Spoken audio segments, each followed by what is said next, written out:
Until they brought him in off IR, hoping that he could help solidify. Sending this one out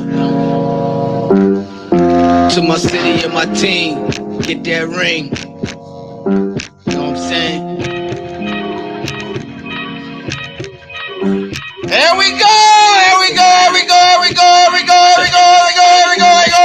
Yeah, we hit this. Playoff time! Playoff! Playoff! Playoff! Playoff! Playoff! Time for the playoffs! Survive and advance! The next facts, no matter how. Do or die! Soldiers on the battleground with me. This one's for my team, and I do or die! Some people are the do or die! Make sure my team advance. When I go home! No players safe. Play ball! The whole is or eating Cancun and shit! Going through my veins. A vibe and advance, y'all know what time it is. It's that playoff time. Good evening, good evening. Good evening. You know what? I'm gonna do something different tonight because we're watching a game and I want to see that people know that I am watching game too. So let me change this a little bit. Let's change it. Yeah, there we go. There. No background tonight. Good evening. What's up, brothers? Hey, how you doing? What up? What's good? What's going on? Hey. Pride. Rob, thank you. Thank you for believing in my team. My team looked good on Sunday. Hey, anyways, how y'all brothers doing? Cooling, man, cooling. Yeah, I'm doing fine. Yeah. Rob, you good? Yeah, I'm trying to get out of the country. Oh, okay. Well, while you're on your way out the country, we had a wild card weekend, gentlemen. Out of the 6 games we were watching, 5 out of the 6 was one possession, last minute heroics. We had a college football playoff that was interesting one way and not so interested in another. We're going to talk all about that tonight. So, I will ask y'all brothers, I think we should start with the college first. But before the college, we got a Steelers and Houston matchup going on in the last game of the wild card going on right now. The winner goes up to Borough, as in Foxborough. Yeah, to come face us in the 2 seed on Sunday afternoon at 6 o'clock. 6 o'clock kickoff. Rob, who you got going to Foxborough? I got Houston going to Foxborough. I think the Steelers will keep it close. I think Aaron Rodgers will have his heroic moment. But at the end of the day, I think that the Houston defense is just as good as the Steelers defense. If not, this would be one of the scariest defense that any team that's got to play against. Especially if they get their hands on Aaron Rodgers, because we know Aaron Rodgers does not like to get tackled at 41. And this group likes to hit. With that being said, I'll take Houston 20-17. You got any time somewhere? CJ Stroud. Wow. Can't get right, you agree? I just got a funny feeling because this is Aaron Rodgers' first time back in the playoffs since 2021. For some reason, my favorite word is going to let the Steelers win this game. It's going to be a great game. It's going to be mid-scoring. I would say I definitely say the winner going to win by 3 points, but the winner is going to be Pittsburgh, and I'm going to say they're going to win 30-27. And I'm going to say anytime touchdown, Aaron Rodgers with a quarterback sneak. Ooh, high scoring, taking the over, and a very weird quarterback touchdown at 45. Wow, okay, 40 plus year old. Yeah, Lone Wolf, what you got? Give me Give me the Texans to win this game. I like the Texans. Anytime touchdown. Give me Jaden Higgins. Well, I will be honest. In my heart of hearts, matchup wise, I would rather face the Steelers because it'll be an easier matchup. But this playoffs is nothing meant to be easy, and I don't think it's going to be easy for either team that comes up to Foxborough. So, with all that due respect, I'm gonna go ahead and take what I've been saying since the beginning of this playoffs. Houston is a dark horse. I gonna say again, you got two men on Houston defensive line. One of them is a first team pro in Will Anderson Jr. One is a second team in the Neil Hunter. They both had at least 13 and a half sacks this year. And I think they will be able to try and get a few sacks on Rodgers. And I think that'll be enough to win the game. Give me Houston. Give me Nico Collins. Somebody said 2017. That was Rob. Add a point to the 20, and I'll agree with you. I just got one question. Yes, sir. Was there a priest involved in the pregame? According to what I have watched pregame, no. Then Houston should win. Okay, carry on.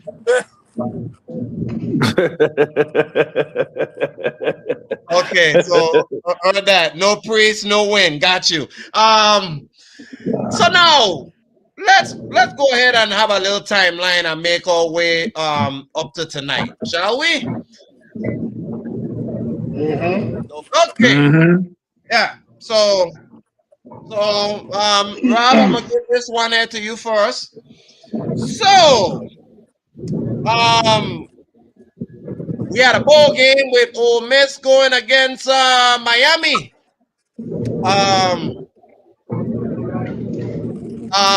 Ole Miss gave them punches, a couple punches, couple guts.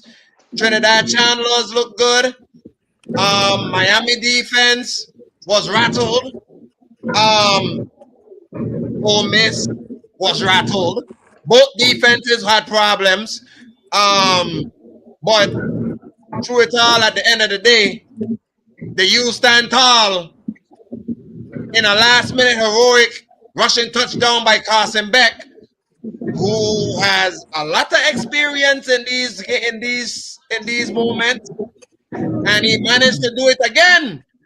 And for the first time since the early 2000s, am I right, Rob?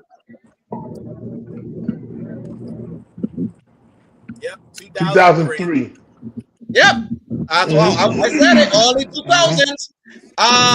First time back in the natty since the early 2000s, and another great advantage that Miami have. They get to play it right in their house. Mm-hmm. So with that said, Rob, give me your aftermath of the Ole Miss thing. You are a loyal Miami fan. First of all, congratulations. And second of all, you got it.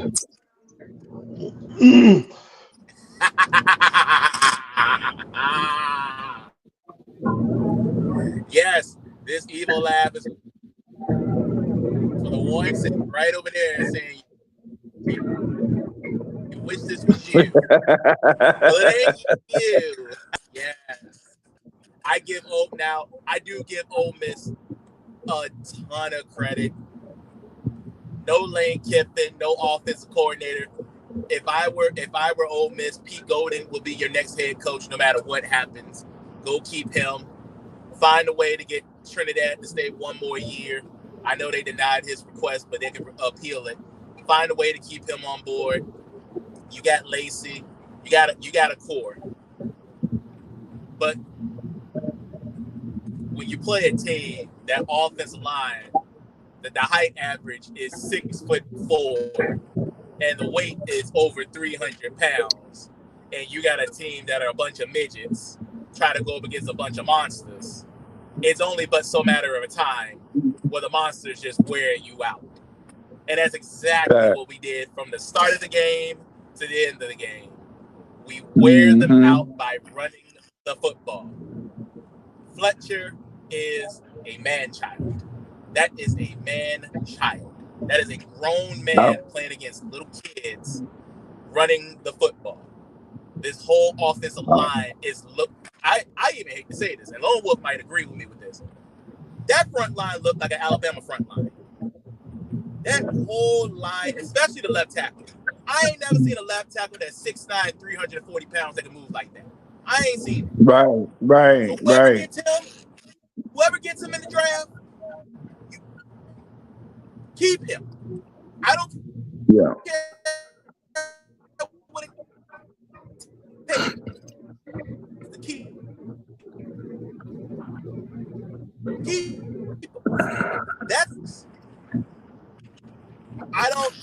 That talent is ridiculous. I ain't seen a big guy move like that. I know what I mean. Have that in your back pocket, and to have Carson Beck, who's a two-time national champion, knows how to get the job done, understands the pressure points, keep the team calm when they thought that the game was over. He looked at all the team members and said, "We got this. We got the time." And I'm not gonna lie. I was one of the ones in the beginning that doubted Carson Beck. I did not think worth him $7 million was going to be worth it. I thought when he brought his girlfriend along and her twin sister along, I thought he was going to be distracted. I thought he was going to take the money and just run, just like Jay Cutler and all the rest of these bums that can't play. But he took that $7 million and he said, "I want one more natty." And he showed me the other day that he wants that natty, and he was so grateful to be in that program that only a few people took a chance on him. So I give him that respect. He earned my respect, and he deserved to be called a Kane. He got that right now. He can be called a Kane, even though it's only 1 year. The fact that you went through the trials and tribulations and still made it out to now we got a home game, you're a Kane. You deserve that. But like I said in the group chat, and I will say it again, we ain't back yet until we get what we got 24 years ago. Now, once we get that, then we're back. But until then, like Kobe Bryant said, job's not finished. Ain't no doubt now about you got that. a real pressure point.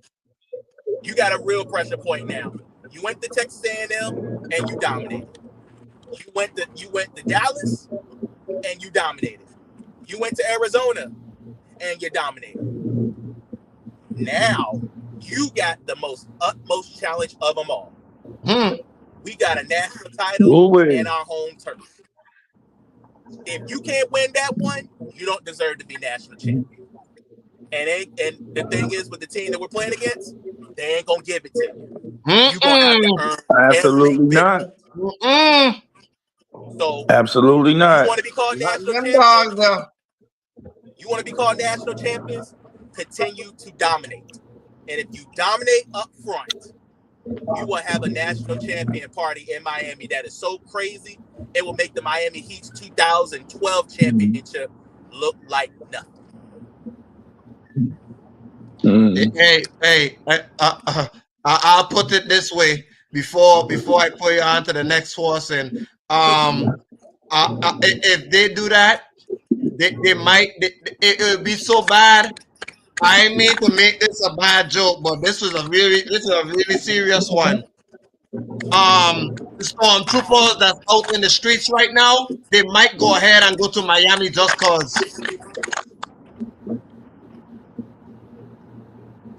If you know what I mean about this, huh? Like it's so crazy.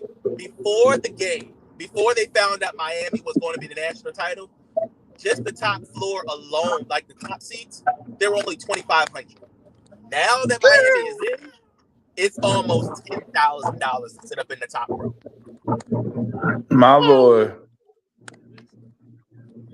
Since you're the one that went ahead and said that they were going to lose. I'm going to say like this. I was watching that game. I really was watching that game. You know, Miami surprised me. Miami surprised me, but Miami been the team. The two teams that's in the championship been the main two teams that's been surprising me the way they've been winning. And they've been winning differently. You know, we ain't going to talk about Indiana until we get there. But Miami just been beating the dominant teams and finding a way of getting that W. When they beat A&M, that they took out one of the most completed team in the NCAA championship bracket. Now you taking out Ole Miss. Ole Miss is another one. Kudos to Trinidad Chambliss and Kawan Lacey. You know, they balled out. But like Rob said, that line, the trenches, Miami was killing them. Offense and defense. Miami was killing the trenches. And that's the reason why Miami won the game. So they killed they battled the trenches. They was tearing them up. And kudos to Mark Fletcher, because he's been a beast in these championship playoffs. So come championship day, I hope their game is on the same way it's been on with the three teams that they already with the teams that they already took out. Well, that's it. Well, the teams that they took out were no easy outs, but they weren't. Neither one of them.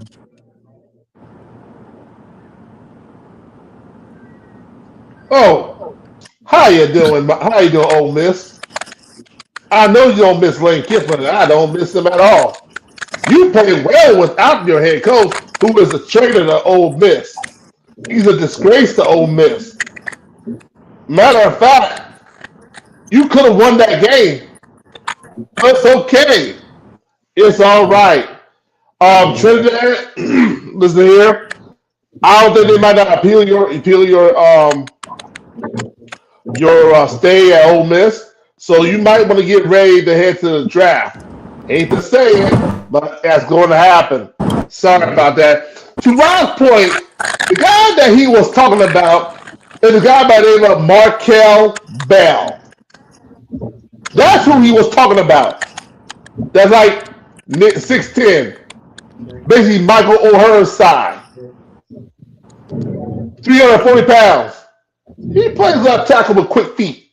And yes, he is a senior. This is his last year at the U. And yes, Rob, you are correct. That offensive line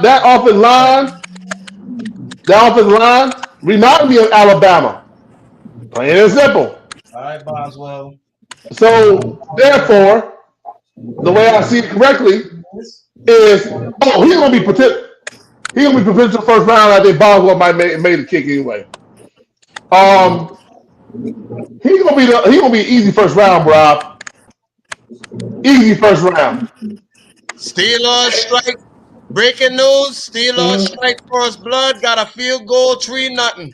Okay, that's nothing. Okay, that's nothing to do. But Markel Bell is gonna be a first round pick. Easy first round pick. Hey, Cincinnati, you can't mess this one up. You might want to get him the minute that your draft comes in to protect the boogeyman of Cincinnati. I'm just throwing that out there for you. But the point is that the Hurricanes did their job. I never doubted the Hurricanes. I just say, okay, they're pretty good. So that's my intake on it.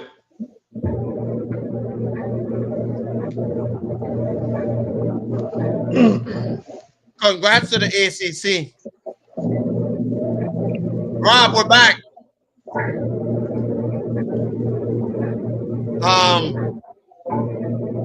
Finally, you could give us some respect. And Notre Dame maybe might want to come with us. Not being independent.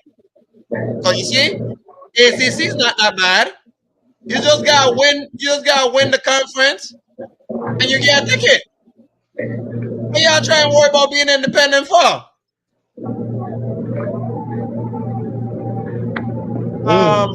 Somebody got background noise. Try and turn it down for me.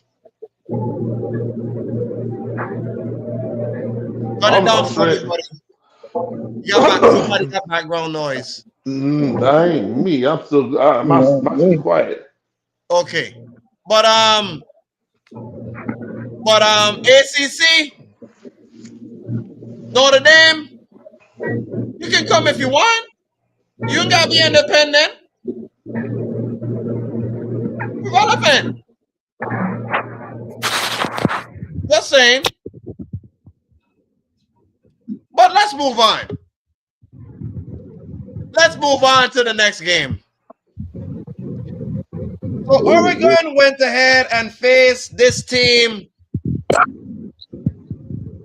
before.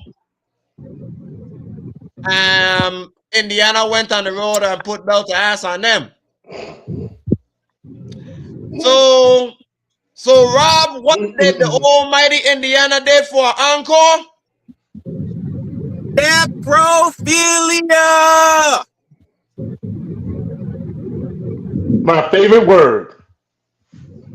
No, that's not yours. Yours is something else. Matter of fact, Lone Wolf, get the baby oil. Get the grease. Shit. Get all that. I'll be right back for that. Hold on. I got some for you. I got some for you. I got you. Oh, wow, we need to have another sponsor? Yeah, we do. Yeah. For that one, you definitely need a sponsor for that one. Oh, so you want me to go ahead and do a quick 10-second promo? We need to sponsor. We need to go back to what we did. We need to go back to what we did last year. Yes. Okay, I got you. Well, we'll wait until he comes back, and then I'll do a quick sponsorship because That's right. I got two sponsors. I got two sponsors. We got two. I do. Yeah, I got two. We got two. All right. Let me know when you're ready, sir. I'm ready for it. Here we go. Okay, all right. This show it has two sponsors. First sponsorship is sponsored by avocado oil.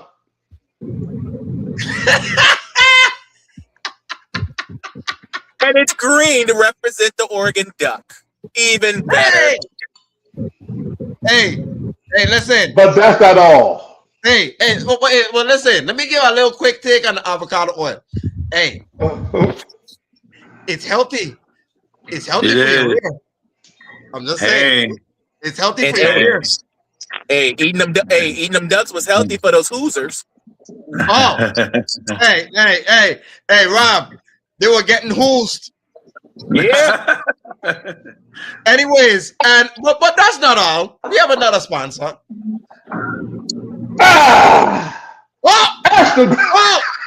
Yeah.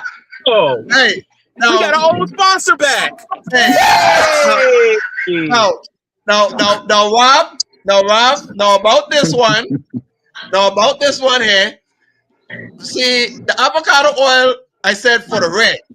I said for the red, as in your butt. Fucking Astroglide. Yeah, I'm not playing with him. But this right here, it's just something special. You know what I'm saying? I was about to say that's not a normal aftergrad. That looks like a new one. Hey! It's 2025. We have to up it. Hey, look, because some lubricants for some of these teams was not enough because they were getting 60s and 70s all over the place. But the other night, what we saw, that was more than belt to ass. Yes, Lord. By halftime, it was belt to ass. You know what's crazy? That game was almost just like that game was almost a resemblance of the national championship game when Michigan beat the crap out of TCU. That's how it felt. Yeah. I was like, you did not deserve to be here. And that's what has been the game. That was what been the main game. Yeah. Now, Dan Lanning. I need Dan Lanning on this one. Dan Lanning for Oregon. Remember you talked all that mess a couple of years ago about Prime being flashy in the pan, and you guys want to be a dominant team. Right there. Flip it to Rob. Remember you said y'all wanted to be y'all said y'all did not want to be like the Flash and being on TikTok. Well, guess what? You were on Flash, but for all the wrong reasons. Was saying you want to run your mouth. Well, guess what? Some gangsters showed up at your house and they set it off real bad. They thought 30 to 20 was disrespectful. So they said, guess what? Now we're on a neutral site. We're really going to put belt to ass to y'all this time around.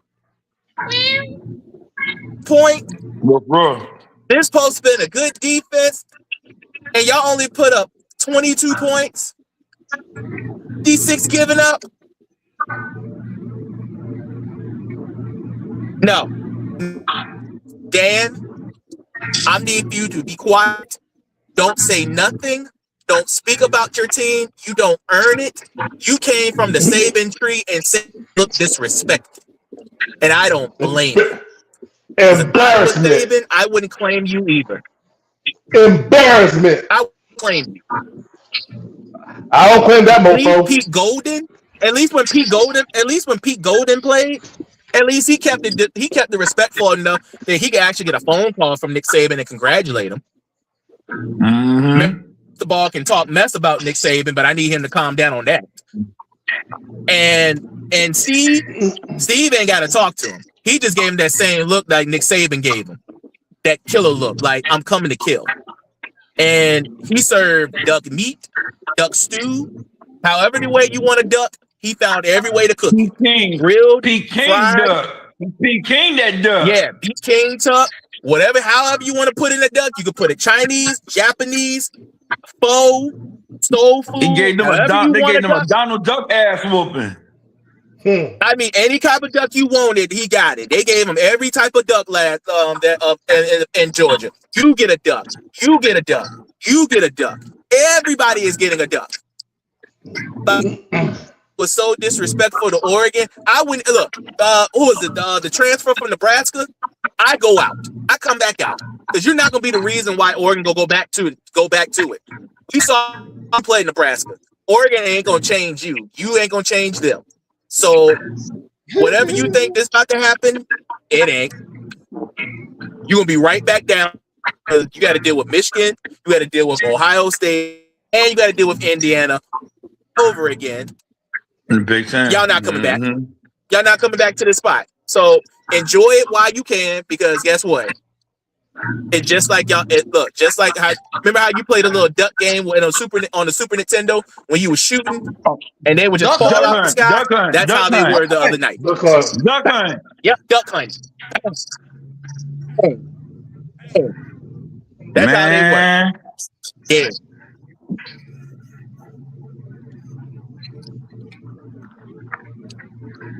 All I'm gonna say about some Miami is beware. Y'all about to play some dogs, and I know y'all been dogging teams out, but this team. I've been waiting to play on some dogs. I've been waiting. I tell you like this. Every game Indiana has played, they've been dogging teams out. We thought 38. We thought 38-3. We thought 38-3 was something. Look at 56-22. The numbers, the offense numbers, the offense and defense numbers just keep going up. Now it's sink or swim time. And the bad part about the 22, that 22 was that they gave up the 20. They gave up the 22 in the third quarter, so it really didn't mean nothing. Yeah. At halftime, it was 28-7. Yeah, like I said, that front seven, damn the cornerbacks. That front seven of Indiana is ferocious. I was watching that game. Man, they was getting to Dante. They was getting to Dante Moore like nothing. But at the end of the day, this team is for real. This team is this team is dogs, and they on a even though Mendoza won the Heisman, it's gonna be the first time in a while that a Heisman will win a championship as well. We haven't had that in a while, and I think this year we're gonna have. I think Devontae Smith was the last one. Yup. We haven't had that in a long time, and I think this year Devontae was the last one. To win the Heisman, win the national. Yeah, he was. Mm-hmm. Yeah, I think Devontae was the last one. Yeah, he was. Like I said, this is the team. This is the team right here. I mean, wow.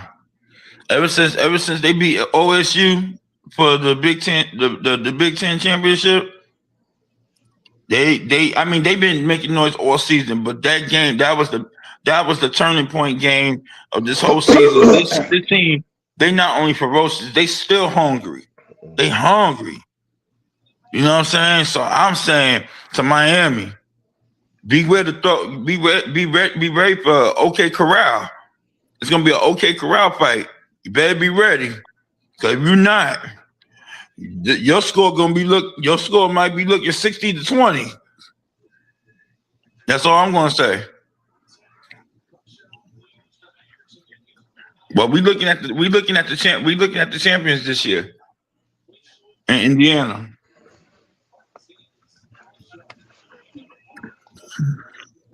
Gentlemen, how many close games have Indiana played in the season? 2. I heard two. One. 2. I think 4. Okay. Oh, close. They played 4? 4. I'll give you the 4. Ohio State, Penn State, Yep. Oregon, and Iowa. Those are the 4 they played close. The rest of them will get the Astroglide treatment, or should I say this? Hold on 1 second.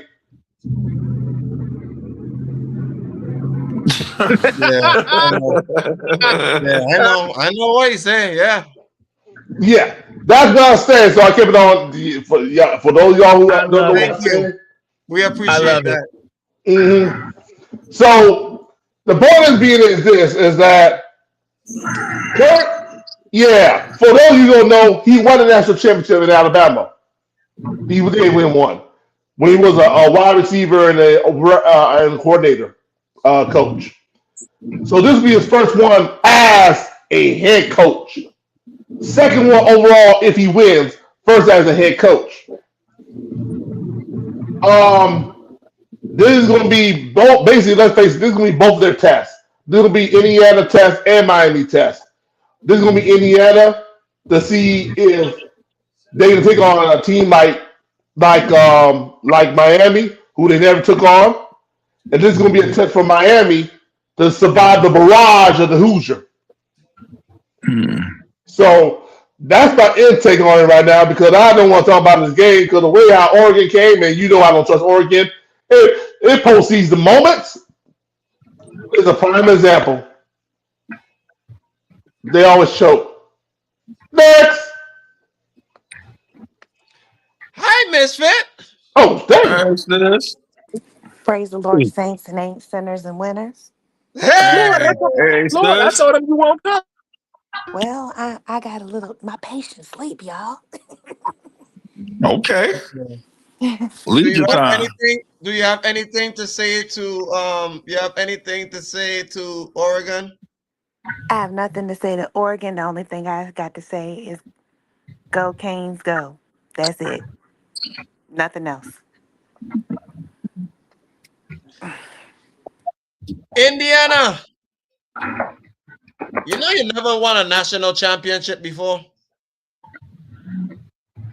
Never. For the last 2-3 years, y'all went from being the embarrassment like the old New Orleans Saints to all of a sudden being a powerhouse like what we used to talk about Alabama and Clemson. You're one game away, but the team that you're facing is not no easy slouch. But Ice Mendoza, this will be your greatest test because you have not seen a defensive line like this. My Lord. In Miami, you haven't seen an offense like this. So something gonna have to give, and we're gonna find out that in 2 weeks. Now, let us move on and talk about other issues. Like Thursday, like where we gotta go all the way down to Saturday now. Sure. Let's go down. Let's take a travel down to Saturday on the memory lane. We're going to Carolina. We're going to Carolina where Cam Newton broke the keep pounding drum. But unfortunately, it was for nothing. As much as Carolina gave everything they had, through the gun, the bullets, the kitchen sink, and everything else, there is an MVP that wears number 9. That he came from Georgia. Then he went to the Lions. Then he went to the Rams, and he is about to be the MVP. And he drove down the field, and he gave a touchdown to lone wolf touchdown pick Cody Parkinson, and the Rams clutched and escaped Carolina in a very close cinematic game. Who wants it first? Rob.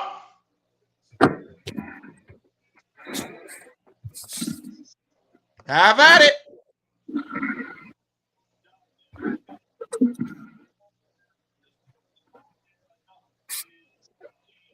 You available? Should be. He won it first. Let him go. Okay, I'll go. Carolina and the head coach. Rule of engagement. You don't give too much time to a clutch player like Matthew Stafford.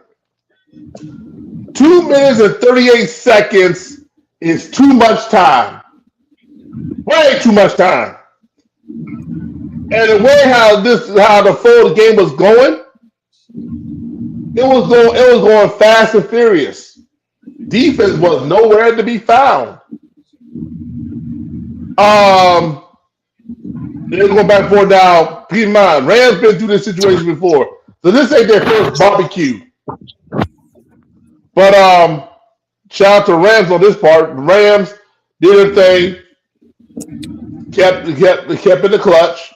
They going to Chicago. As for Carolina, you have a bright future ahead of you.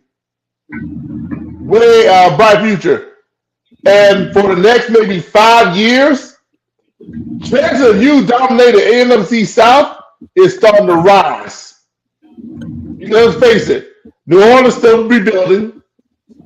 Atlanta need to find their soul. And Tampa's getting old. Yeah. Nothing more, nothing less. For Carolina, let this lesson be learned. You got a young team. You can dominate this division 5 to 6 years at the most. Somebody go. I'm going to say, that was for Carolina, first time in the playoffs in a long time. Even though they lost, they played their tails off. Kudos to Bryce Young. Kudos to they didn't know who the wide receiver 1 is, but you got a wide receiver 1, Jaden Coker. He was a dog, and he was making that Rams secondary look. They were looking suspect. The only problem I have with Bryce Young is his precision, staying in the pocket, being patient, taking what's given to you. Stop overdoing it. Because when he overdid it, that's when he threw that interception. He played, but otherwise he played the good game. Kudos to Chuba Hubbard stepping up, but the Rams was just too much. And like Wolf said, you don't give Matt Stafford no time. He is just like Pat Mahomes, and just like he could be a Aaron Rodgers in his prime. In his prime, I said, y'all. So at the end of the day, I'm going to say kudos to Matt Stafford with the clutch drive. Kudos to Puka Nacua. He had a monstrous game. He had a monstrous game. But more than anything, in that last drive, kudos to the front four of the Rams defense of Jared Verse and oh my God, what was the name of that DT? The DT. Jared Verse and Talking about Young. I don't know his name. Yes, thank you. Byron Young getting that key sack. He got a key sack and stuff like that. So that was real big in that drive. The Rams defense, the Rams, they tough, and they going to a tough environment, playing against a tough ass team. Can't wait to see the outcome of that. Congratulations to the Rams.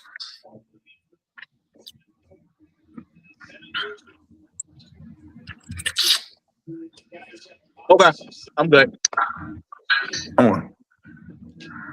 Okay.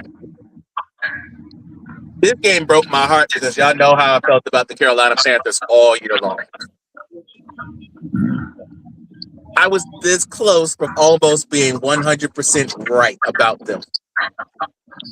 But like you said, everybody said, you don't give a guy who's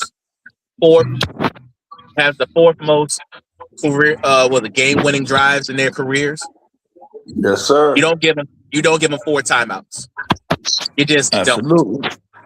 You kill that clock to the point where you absolutely have to score, and then score. But they gave him too much time, and we know what Stafford can do with at least 2 timeouts and time on his side. We've seen it before. We've seen it in the Super Bowl. We've seen it going to the Super Bowl. We've seen it even when he was in Detroit. That's just a bad man right there. So all I can do is just tip my hat to him. Carolina, like Antonio said, they have the brightest future in the NFC South because everybody is young. Everybody is still in rookie contracts. Except for Bryce Young, they already paid him. So that's already a good stepping stone that you already knocked him out the way. They got to find what they got to. I mean, I know they paid Chuba Hubbard, but they got to find out which running back is actually the one they're going to have to keep. They're going to have that conversation because you can't pay 2 running backs top tier running back money. Nope, that's not going to happen. Now, I give Rico a lot of credit. He stepped up when Chuba got hurt because at the beginning of the season, Chuba was that running back. And then Rico came in and just dominated that position. And then they literally like it's a good problem to have 2 running backs. It's a bad problem to have 2 running backs that think they're both number ones. Right. Like it's easy to have 2 number 1 wide receivers. It's easy to have 2 number 1 tight ends. It's bad to have 2 number 1 quarterbacks, and it's bad to have 2 number 1 running backs. Because one of them has got to take the step back and say, this is the guy, and I'll come in when it's necessary. Neither one of them wanted that. Neither one of them wanted to accept that. One of them had incentives. I know. That's what I'm saying. That's what I'm saying. Well, one got incentive, the other one didn't. But that's the problem. You got to figure out which one you're going to have to keep. And that's going to be their biggest challenge this year. Because you paid Chuba Hubbard a lot of money before he got hurt. Remember, he was one of the ones that was a free agent last year, and they signed him in a lucrative contract to make sure he stayed because he's part of that development with him, Bryce Young, and McMillan and Xavier Legette. That's the core. But now Rico done came in and gave his little splash. So it's either they're going to let him go and another team can pick him up for some good amount of money because he absolutely deserves it. Or he goes back to Carolina, take a little bit, and you're going to have to fight for that number one spot again. And I don't know if he's willing to do that. So I think for Carolina, that's going to be their trick. Their trick of the trade of the summer is to figure out which running back you want to keep. Or if you keep both, one of them's going to have to sacrifice again for the team. Because if you have like you said, a two-headed monsters of running backs can get you far in the playoffs. The question is, can one of them sacrifice? Like in Detroit, we see that David Montgomery sacrificed his starting position for Jahmyr Gibbs, but he still gets his touches. Right. I need for Chuba Hubbard to possibly do the same thing and let Rico get the touches, and he comes in when he needs to, and maybe that could be the difference maker to this team being a playoff team or a contending Super Bowl champion. But for the Rams wise, yeah, whatever you did in Carolina, don't do this in Chicago. Say this right now. Not do this in Chicago. I agree with that now. Because here's the difference. See, at least in Carolina, when it was raining, it wasn't that cold. You're really about to deal with a super cold environment that does not care, that does not give. It is bad to go up to Chicago, especially. Breaking news. Houston just went down the field, scored touchdown, first touchdown, Christian Kirk, 7-3. Nice. Okay. Christian Kirk. Not expecting. Wow. Forgot about Christian Kirk. Yeah, but yeah. And I got some words about Chicago too when we get to them. But right now, Rams, don't do what you did at Carolina, because if you do, you're going to get burnt and sent home. Yeah.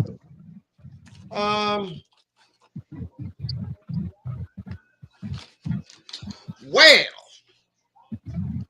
I'll say this.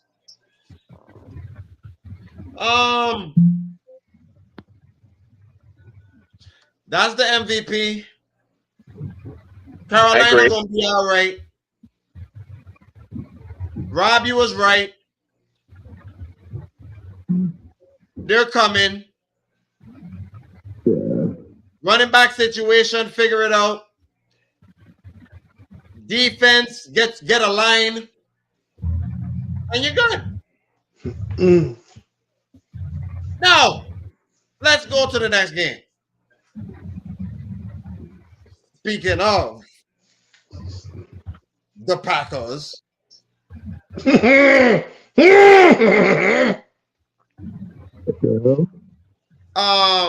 Speaking of the Packers.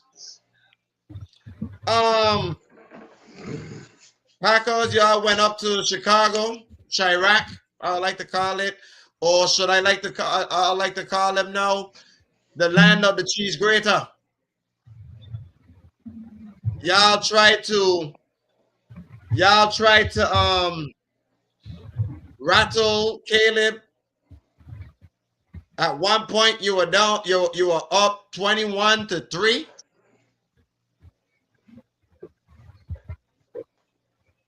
Then in the fourth quarter, they were down 15.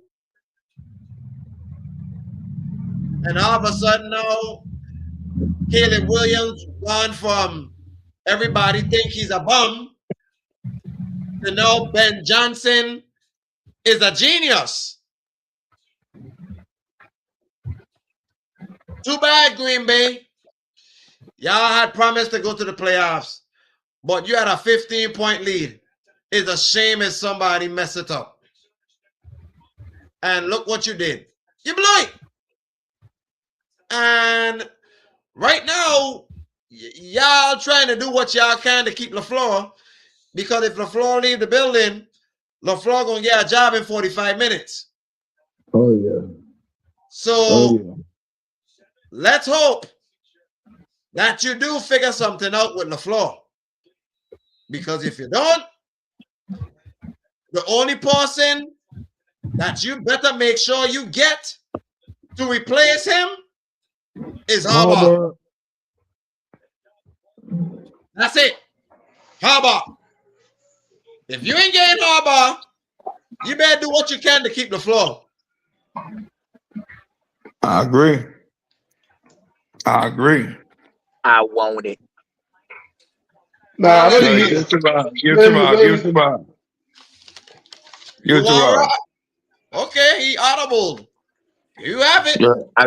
Yeah, I said I need this one because I need to talk to the Bears first. Bears. Wonderful. Stop giving us heart attacks on TV. Stop it. There wasn't the only I'm happy one I took y'all.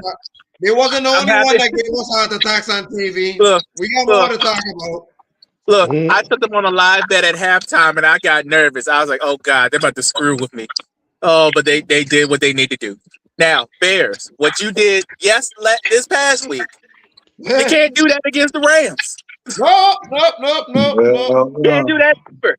Because the problem with the Rams is they can score just as quick as y'all can. So y'all can't do this, especially with a depleted secondary that y'all got. Pookie will have a field day, and if Devontae Adams can stop getting hurt, he can have a field day against them. So you can't be doing what y'all been doing. I mean, if it gets y'all going, that's fine, but y'all can't be down 21 points against the Rams because the Rams are not going to let that lead go, and Stafford is going to be damned if he lose that lead, especially to a team that he couldn't beat all them years when he was in Detroit. So that's already going to be in his head as it is. So Bears, great job, Caleb. You're proving why you should have been the number 1 overall pick in your draft class. You're probably tied with Drake May as the best quarterback in this draft class. This draft class of quarterbacks look very promising now because about half of them are in the playoffs.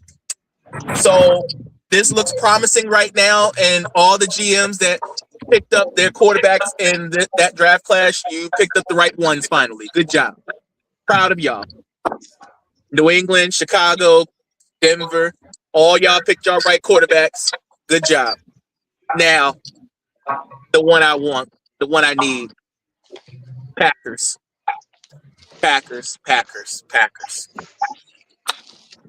Hey, say some meat off the bone, because I got somebody to talk to, too. I know. Do you understand why your CEO did not give LaFleur and Gutekunst a new contract? Now, normally in a situation where a new CEO comes in and they have already established a pedigree of winning, normally you keep it. But see, in the Packers case, for the last 5 years, you've made the playoffs, but you can't get past the divisional round. And ever since Aaron Rodgers left, because Aaron's the last one that took them to the championship, which is why the Jordan Love conversation will never go away, because every quarterback that has played for the Packers has won a Super Bowl. You're supposed to be next in line to win a Super Bowl. Now, I understand that Michael Parsons got hurt. Understand that. Big part of the reason why you guys fell to 9-7-1. Understandable. But as good as y'all were on offense, and this is a team that you 1,000% know, you have to finish the deal. You got to close. And yes, that starts on the quarterback, but it also falls on the coach. You should have kept your foot on their necks, because Ben Johnson told you from the very beginning, to beat you. If I got a head coach that tells me he likes to beat us and he hasn't even been a head coach for a year, I would feel some type of way. I will put my foot in his ass every time I play against him. Bang, bang, bang, bang, bang. And this is only, and mind y'all, out of the 300 and plus meetings they have met, this is only the third time they met in the playoffs, which meant something to both sides. Chicago hasn't won a playoff game since Jay Cutler has been there, and that's scary to say. Wow. Exactly. Green Bay is supposed to be the youngest team in the NFL and the high rising team in NFL. And yet they fell from grace from a team that wasn't even supposed to be there. Chicago was not supposed to be there. Everybody thought they at least had one this year as development year, maybe get 9 wins. If squeaking to the playoffs was their forte, that would have been it. But winning the division was not on the bingo cards. Being the number 2 team in the NFC was not on the bingo cards. And yet they kept proving everybody wrong. So Green Bay, I don't know what you're going to do. I don't know how you're going to fix this. Because we got to remember, Michael Parsons tore his ACL in what, week 13, 14? Which means he ain't going to be ready by the beginning of the season. Yeah, against Denver. Yeah, he will be ready by the beginning of the season. You might have the first month or maybe a month and a half without Michael Parsons. And even if you get him back, you don't even know how he's going to look. So if I were you, you better revamp that defense. Yeah. Because if you don't, I don't care how good your offense is. If your defense can't help you and finish the deal, y'all can't win games. Defense win games. Yeah. So Gutekunst, you better figure it out. Because if you don't figure it out, the CEO will figure it out for you and throw you these.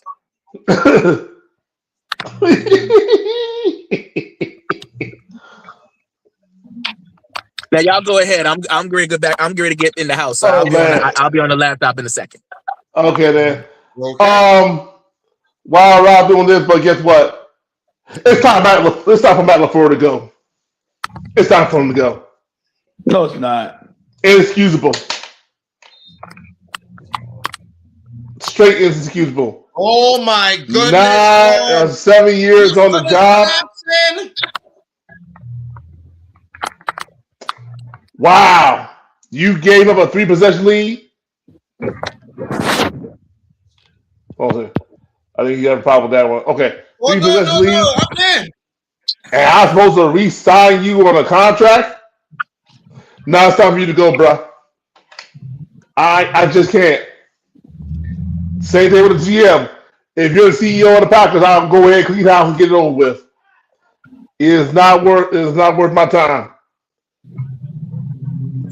For 7 years, you've been into what? 5 postseason appearances. So, I don't know what happened. Hold on 1 second.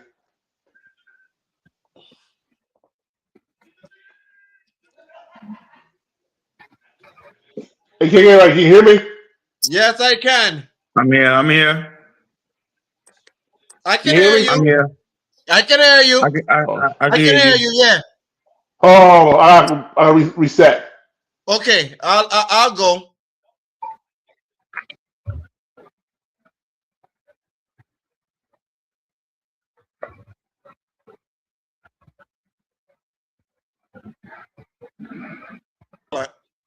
There we go.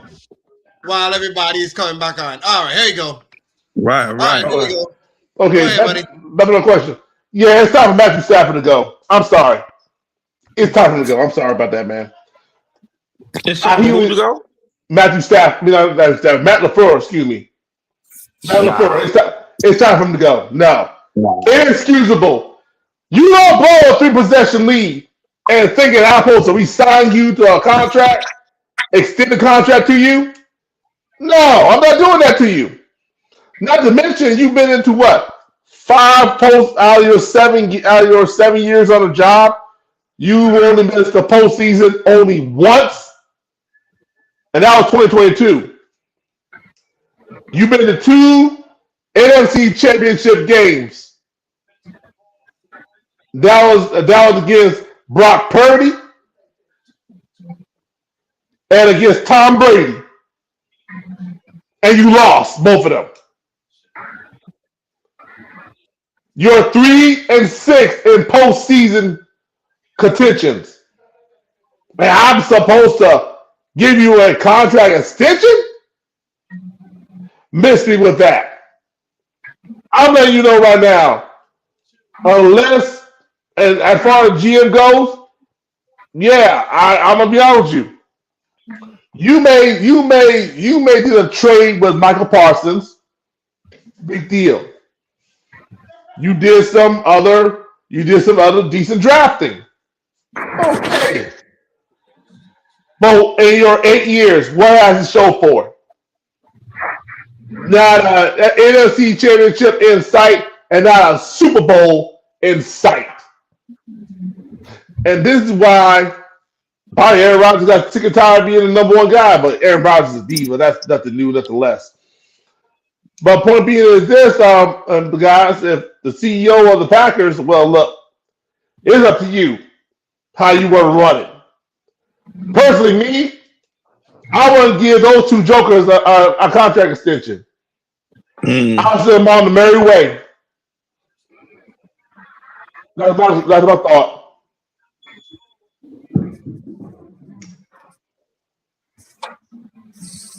Well, like I said, it's gonna be I don't know what they're gonna do as far as the floor, but I'll tell you this much. I truly think they should give him one more year. Put him on the hot seat. He's on the hot seat. Oh, You've been with Green Bay. You've been with Green Bay, huh? Yeah. He's been with Green Bay. And he been with Green Bay a little long, where they should have went a little further. And I sit there and say, Green Bay got a hell of a team.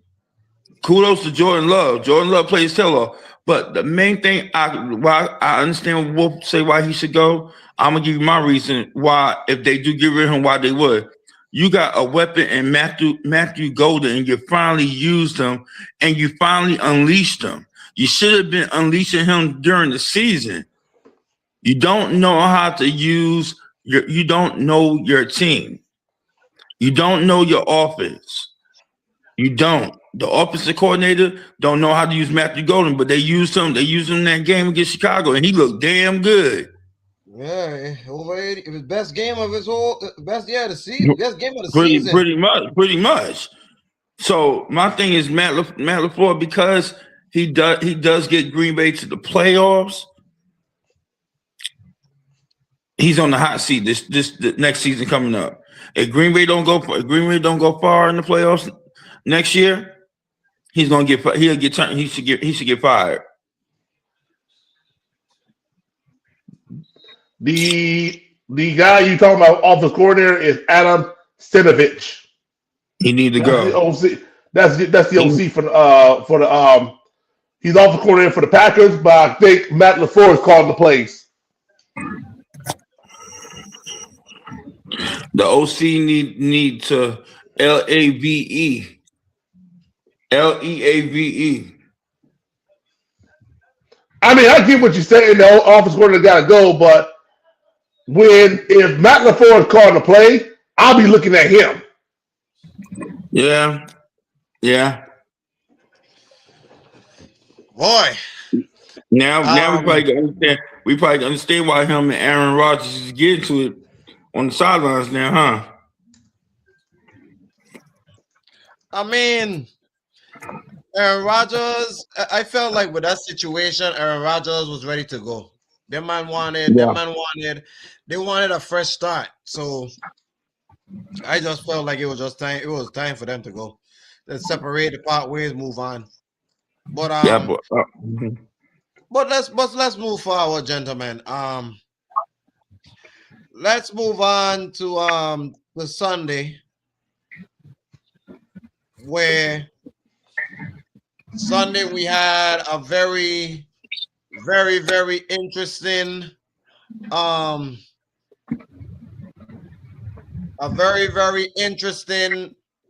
situation that was in Jacksonville. In Jacksonville, we had Josh Allen going on the road to Duval County. It was another last minute score. Superman Josh Allen had 2 rushing touchdowns, a passing touchdown. Wolf best friend went off. A messed up knee and a bust up lip.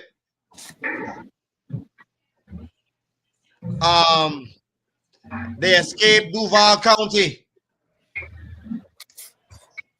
Can't get right. What you got? Josh, I mean, it's one thing so far. I tell you, Buffalo, this is the team. I know what you're trying to do, Rob. I got you. This is the team that I see going to the Super Bowl this year. And I'm gonna tell you something. They remind me of the Kansas City Chiefs team that was number 6 in the playoffs the last year Kansas City won the Super Bowl. They won this game by 3. Remember, Kansas City won every game by a field goal. But in a battle, Josh Allen, kudos to you for not turning over the damn ball. Kudos to you for not turning over the ball. That's what I'm going to say. Kudos to that. Kudos to the offensive line for not giving up many sacks. My only problem is you got a veteran weapon on your team that you wasn't even using like that, and Brandon Cooks. Now, I mean, he's not the Brandon Cooks from the Texans when he came in and stuff like that, but he's still a problem on the field, and he showed that. But my thing is that only thing I question about Buffalo is they rush attack. But they won the game. It was a game. One thing about that defense, and then the defense, they caused 2 interceptions from Trevor Lawrence, which was the turning point, which would probably be the turning point of why Buffalo won this game. Yep. So kudos to Josh Allen. Y'all going to Denver. Oh wee. And Wolf, you always ask that question, is this your king? Well, that guy that you talking about, is this your king, is going to your team's place. And on Sunday, we're gonna find out if he's the king or not. And I just got that funny feeling that they're gonna beat Denver by 3 points. Just because. You want to take this, Rob? I'm not saying nothing. I got no dog in this fight, so go ahead. Allow me to fix this situation right here.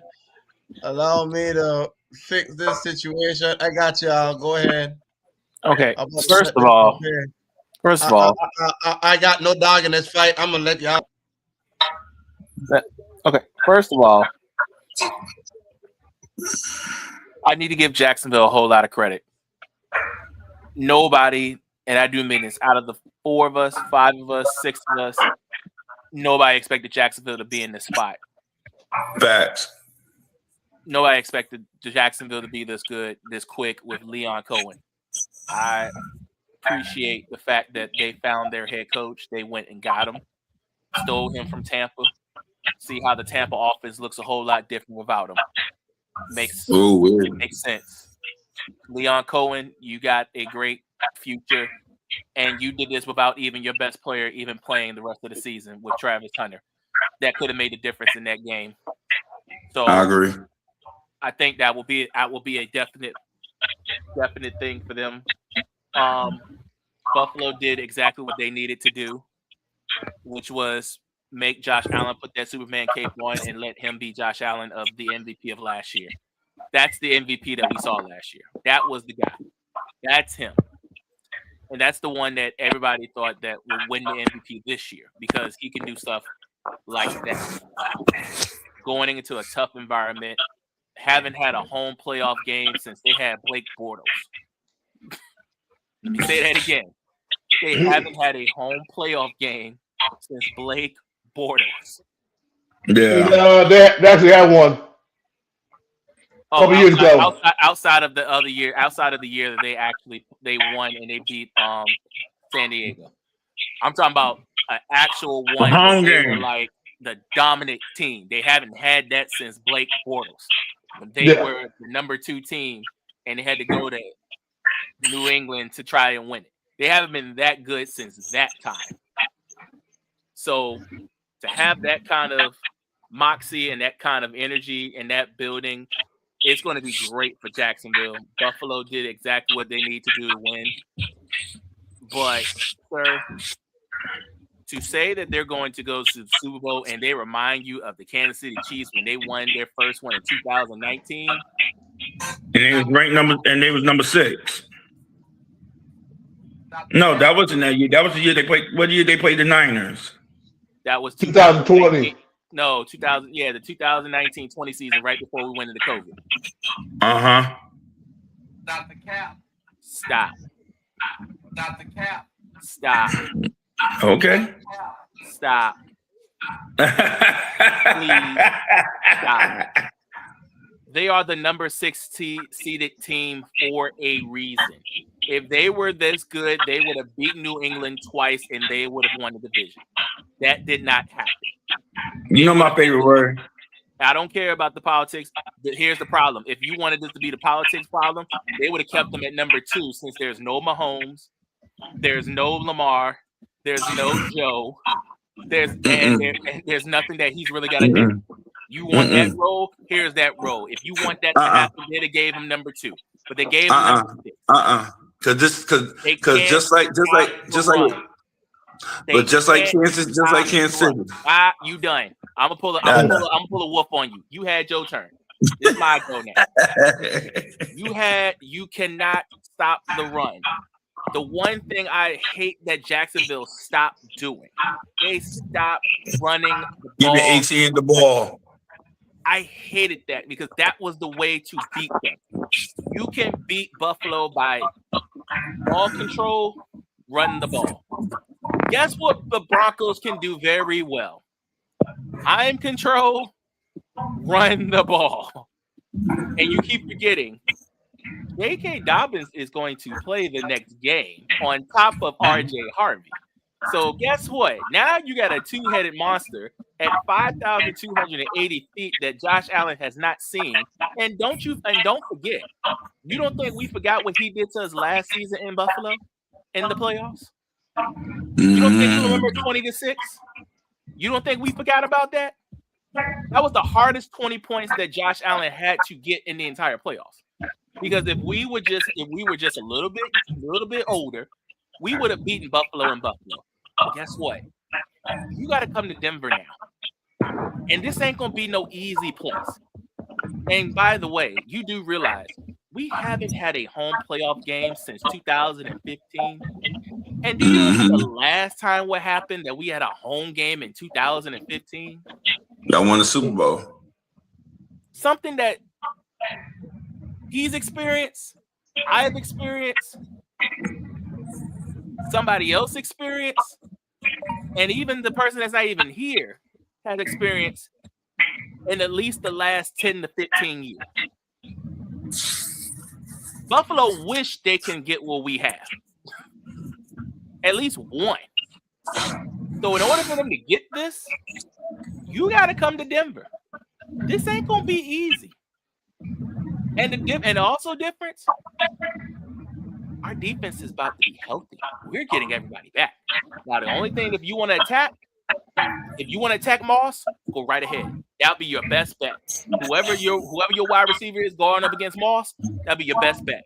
Because if you think you're going to get this past Surtain, Greenlaw, Nick Bonito, Zach Allen, and the rest of our defense, you got another thing coming. Lost your everlasting mind. This is not going to be an easy cake. This ain't going to be no walk in the park. So if I was Buffalo, whatever you did at Jacksonville, you better do it again. Because if I don't see Superman Josh Allen, I promise you this, Antonio will be saying his favorite thing, and this time I'm gonna be willing to join him on this one. Because normally I don't like doing the "Is This Your King" with Josh Allen. This is why we're the number 2 defense for a reason. I'm seeing number 1 on TV right now. Number 2 is waiting. So you might want to chill on the whole Super Bowl conversation with Buffalo until they can at least get back to the AFC Championship game and actually try to win it. Well, there's something I saw in Josh Allen, and here it is. He went to the tent 3 times. That's not good to go to the tent 3 times. Something's wrong. For Josh Allen to go to the tent 3 times, something's wrong with that. That's a call for. Normally you go to the tent once and you be okay. 3 times? I got a little suspicious about that. Come to find out he got a bang up knee. And other things. Jacksonville put a beating on him. Yeah, he won the game, but guess what? He paid the price. That's all right. Jacksonville, He'll be all right. He'll be all right for y'all. I hope he'll be all right because guess what? He gonna be without certain players. He gonna be without Porter. He gonna be without Gabe Davis with a torn ACL. And Porter is your backfield. Yeah, that's not good. When you see a player go there 3 times in the blue tent, that's not good. That's not a good thing. Something's wrong. Buffalo basically squeaked by. Cause let's face it. Sure, Josh Allen nigga sacked. He only got sacked once. But he took a beating. That Buffalo offense could survive the Jacksonville barrage. And keep in mind, the Jaguars are top 5 against the sack when it comes to the quarterback. So stopping the run. That too. So if you have problems with that, what do you think we're going to do? And we're number 2 in the sacks and number 4 in stopping the run. Josh Allen will go through another barrage. And this time the offensive line may not hold up the way they think they're going to hold up. Let you know. So as of right now, guess what? Let's review. Like Rob said, there's no Kansas City. There's no Mahomes. There's no Lamar Jackson. There's no boogeyman in Cincinnati. Josh Allen got no excuses now. 0. All the microscope is now on you. Not on the young guns like Bo Nix and Drake May and C.J. Stroud. It's on you. Because Stafford been down that road before. Rodgers been down that road before. Mm-hmm. So the whole microscope now falls on Josh Allen. Since they want to hype him up, guess what? Congratulations. You got no excuses now.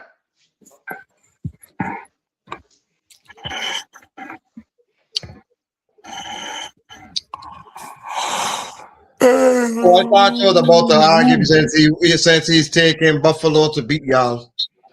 Oh, he just did already. So off the break. Well, look, we understand The that. about it is, the guys as an underdog. I'm taking this as an underdog right now because once it flips, he gonna flip. Wait, they got Denver as the underdog? Yep. Yes, 1.5. And I love it. Oh boy. Well, I'm looking forward to that matchup. But let's go to the next one. Gentlemen, I don't know. You know what? Bang bang! I was wrong about this pick. Bang bang! Niner gang came in with the big boom box. up in Lincoln Financial. And Jalen Hurts, again in the second half, couldn't even produce 20 yards of offense. And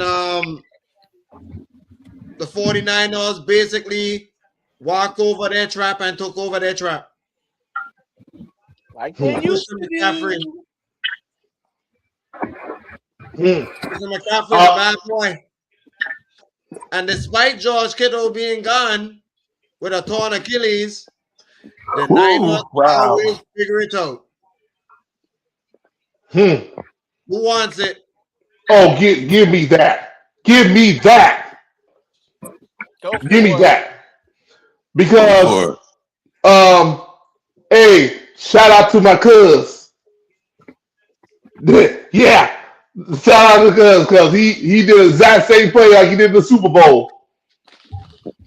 And threw it to McCaffrey. This time and ran through touchdown. That was the same play.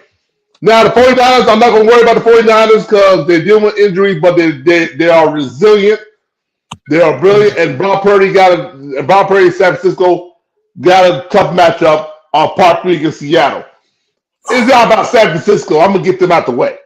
San Francisco, go on a break. Take 5. Just sit there and chill. But Philadelphia, that's who I want. Yes, you. Nick Sirianni, I'm talking to you. Yeah. You and AJ Brown has a little powwow beef moment. Yeah. Hot tea. See? Hot tea. The way I looked at it is this. Somebody got to go. Either going to be the coach or the player. AJ One or two. Somebody got to go. Because you cannot have 2 Rams on the same team bumping heads. It's not going to work. But we know one thing for certain, 2 things for certain. That OC they got to go. Amen. That OC they got to go. Philly has not had a good offense coordinator since Kellen Moore. I agree. Yeah, Kellen Moore, because Kellen Moore got the ring. Okay. And Kellen Moore make it simple. And that's why he got a head coach job in New Orleans. I wish he didn't have a head coach job in New Orleans, but that's another topic. But nevertheless, somebody on that Eagles got to go because you cannot have turmoil in that locker room.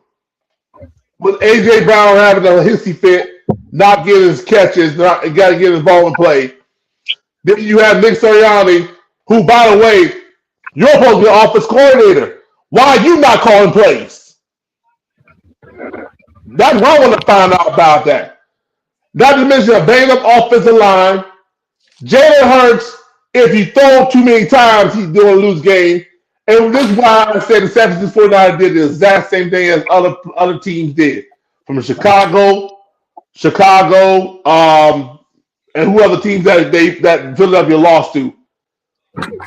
Shut down. Yeah, Denver was one of us because we wanted to admit the play. You shut down 26 and force number 1 to be uncomfortable. Force number one to do something that he normally don't want to do. Throw the football. And that's why the Philly is at home. So Jeffrey Lord, sir, you have some decision to make because if them two stay together again, you might look here. Chances are you might not make the postseason again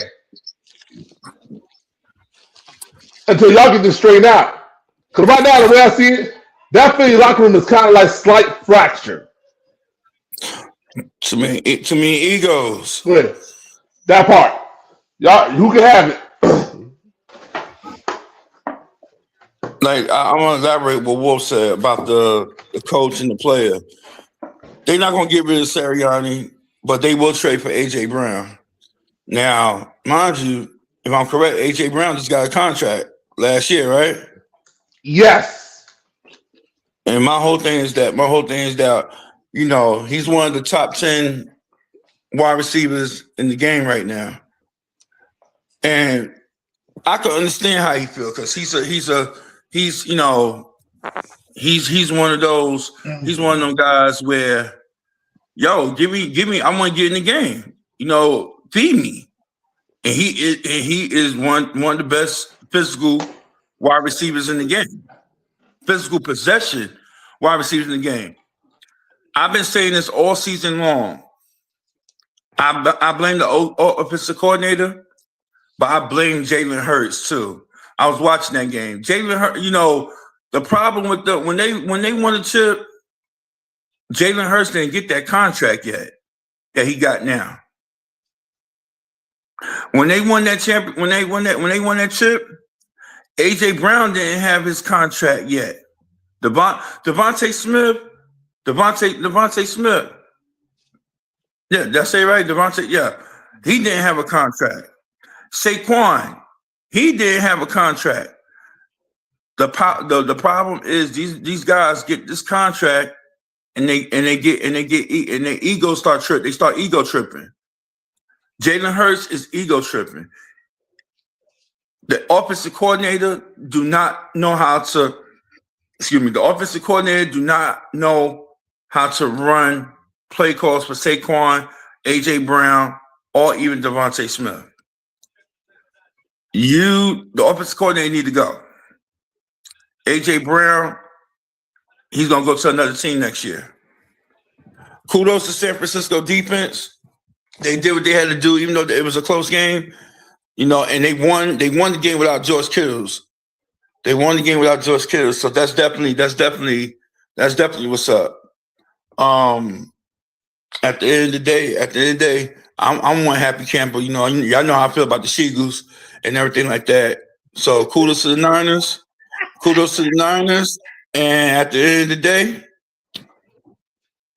AJ Brown, I see him going to a championship caliber team next year off a trade.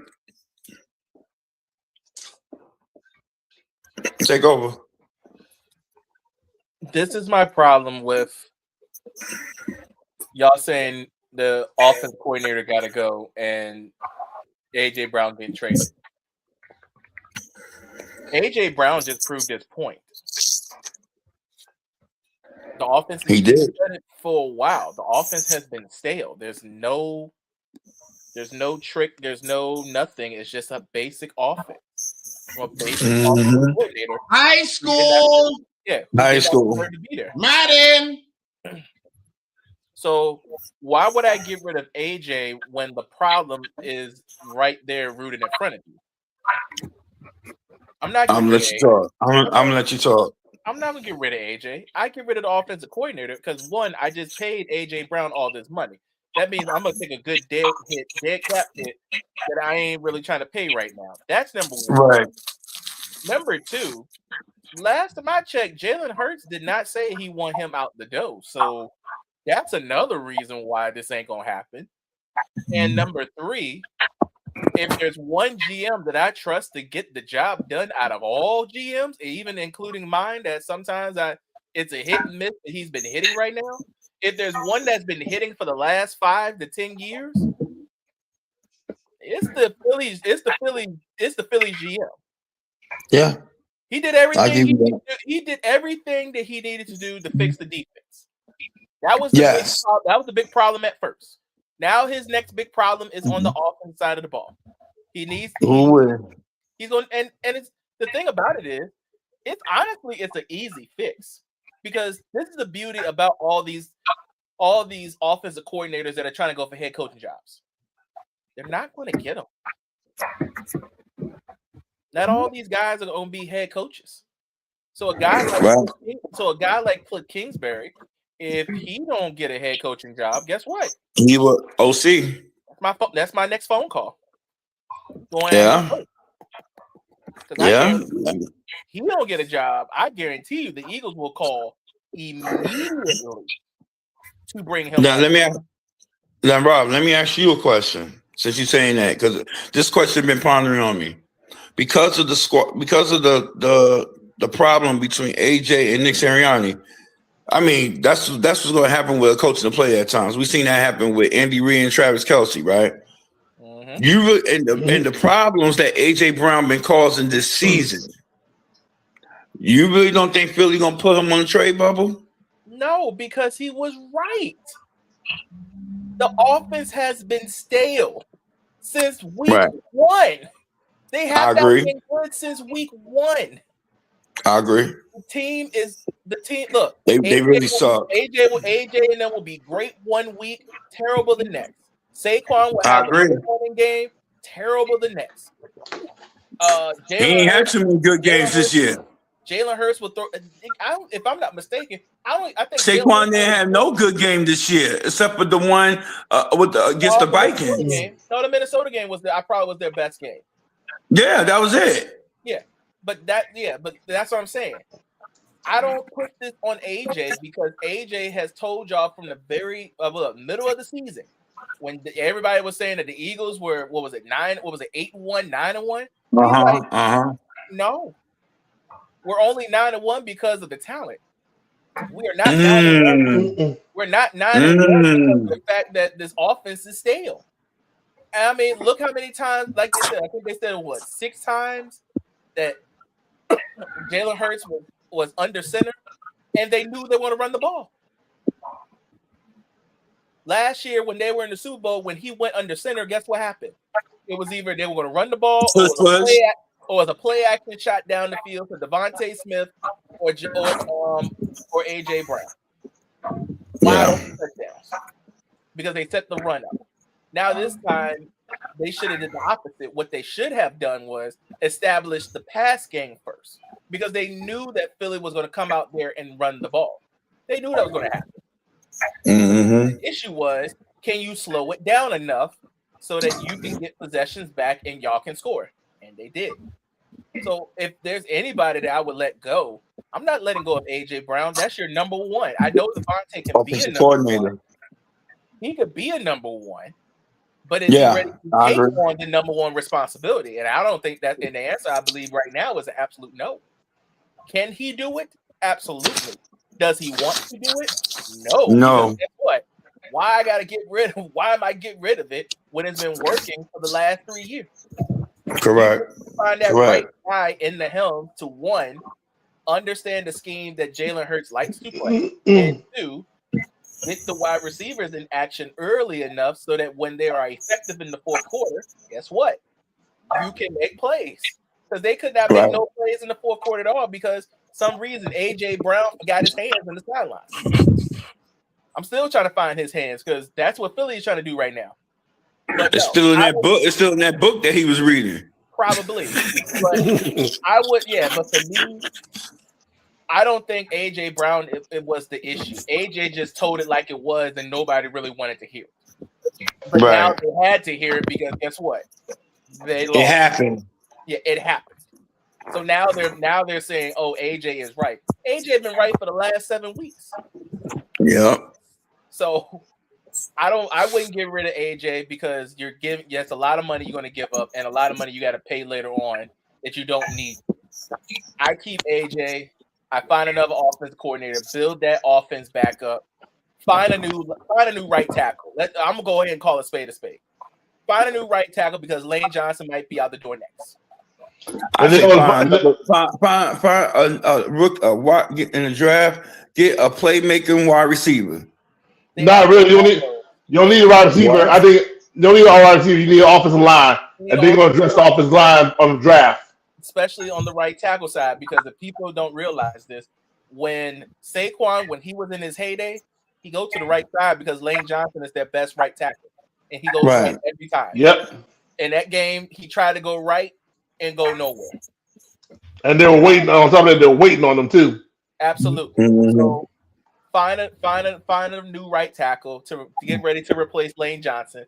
Keep building that line because your defense is fine. Defense is fine. It ain't good, but it's fine. You can redo the defense. That's easy fix. Offense wise, that takes time. So, that's my fight. Let me see.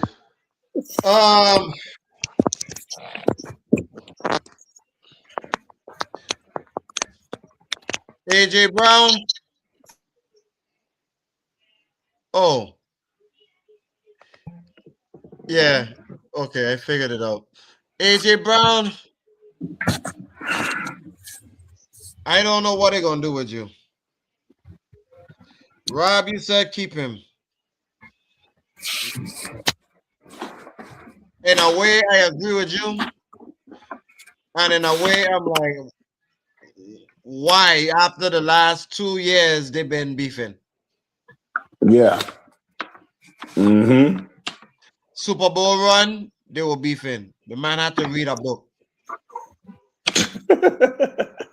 and the only thing that book did was made the author get richer because of the person that read it. After that, Rob, we ain't heard nothing about the book. You realize that? It was a stunt. If you trade him, where is he going?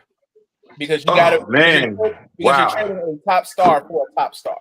You're not getting a secondary star out of this deal. You need a top star with this. I agree with you. You get draft picks. I don't want draft picks. That's what I just said. With this GM can work with little draft picks and find diamonds. I'm trading. Remember, y'all keep forgetting this one problem. They traded to get AJ Brown out of Tennessee. Yes, they did. Yeah, they gave him some draft picks. If I'm going to get somebody back for AJ, I need a top wide receiver or a young top wide receiver out of this bunch of wide receivers that are in the league that you're going to have to eventually pay. And you know what team AJ Brown gonna wind up at? Where? Atlanta. So you giving up Drake London? No, I give up a Darnell. No. Did you not hear what I just said? If I'm trading a top wide receiver, I need another one back. Let me put it this way. Trade for Kyle Pitts. Hell no. No, Kyle Pitts is about to be a free agent. Okay. Pending a 5th-year option. Okay. Yeah. No, Rob, I'll answer your question for you. I can't find a trade partner. Bingo. I can't find one. And here's why. I can't find one. One, who's going to take on that big contract? That's number one. Number two, on the other hand, what you got? Who's your best receiver? Because right now, most of them are either locked in a contract, they resign, or they're not going to want to spend that money. And Philadelphia right now, you notice this: if you cut AJ Brown or trade AJ Brown, Philadelphia's going to be responsible for half of the salary anyway. But you cut AJ Brown, you know what the dead cap going to be? Close to 72 mil. Like I said, close to 100. Yeah. No, you might well keep him for one more year, and you and Sirianni going to have to get along with each other for one more year, whether you like it or not. Yep. Because the only team that I could see maybe give up the wide receiver because he's probably in a bad situation, probably Marvin Harrison Jr. That would probably be the only one that I could think of. That would be the only one. But even with that, you still got to make sure AJ is actually cool with it because guess what? He's not the quarterback. If you Arizona, who is quarterback? No, I'm gonna be honest with you. I would not trade. There's no trade partners. I can't do it. I can't do Marvin Harris Jr. either because he can't stay healthy. You see my point? So no. Trade him is not going to do no good because I want to start back. You just go. That's exactly what the GM gonna look for. He's not gonna look for draft Why picks. not? That'll be nice. Why not? Why not Nice to send? have draft Why picks. not? You know I want what? to start back in return. No, why not send him to where? Wait. Now we have seen the league when players been too many problems, they just trade them for a draft pick. What make you think? What make you? I understand about the cap, but when enough is enough, enough is enough. Yeah, but it's been going on for 2 years. But this is a different GM. He's not just going to trade somebody just because they have a problem. One thing this Philadelphia GM does, if he's trading somebody, he's trading with intentions with something back in return. That's always been his MO. Look what he did with Tank. Look what he did with Tank Bigsby this year. He got a 7th-round draft pick, but why did he get Tank Bigsby? Because Saquon Barkley was getting too many touches and he was getting tired. So guess what? I need another running back. He's also the master. He's also the master of fleecing. But go ahead. So and when he got Jahan Dotson from Washington, he needed another wide receiver in that wide receiver bunch. He does this to intent something back in return. And if I'm going to get rid of AJ Brown, if I'm going to put AJ Brown on the market, I want something big in return back outside of draft picks. I need another guy because Devontae. What team you know got what team you know in the NFL that got good wide receivers that they can trade AJ Brown for? There's only one, and I don't think they're even going to even attempt. Green Bay? No. Green Bay? No. First of all, if you're going to trade him, first of all, you trade somebody not to the NFC. You trade him to the AFC. That's number one. And the only team that I know that has a wide receiver tandem that if you would entertain it, by the way, not doing it, entertain it. There you go. Cincinnati. That's the only one. Because you got two number ones there. That's the only entertainment. And they just got signed. But that's what I'm saying. That's the only entertainment that might contract for contract. That's what I'm saying. That's yeah. But key word, entertain. Because guess who has the final say in Cincinnati? Joe Burrow. Bingo. If you want to keep his 2, he's keeping his 2.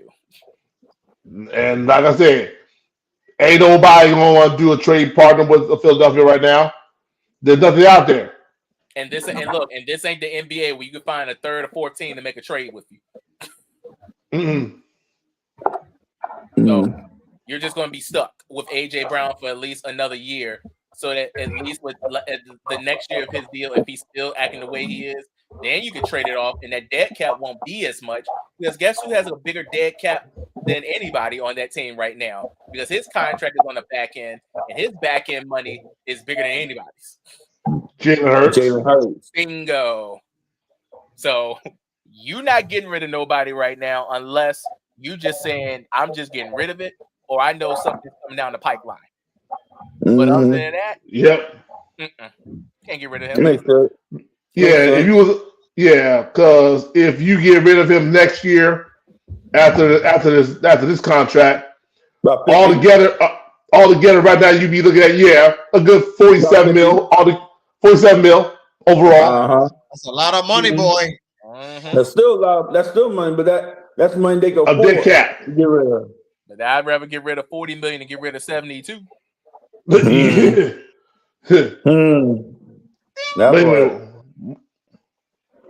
more game. Yeah. The main event. Take it away. It's all yours.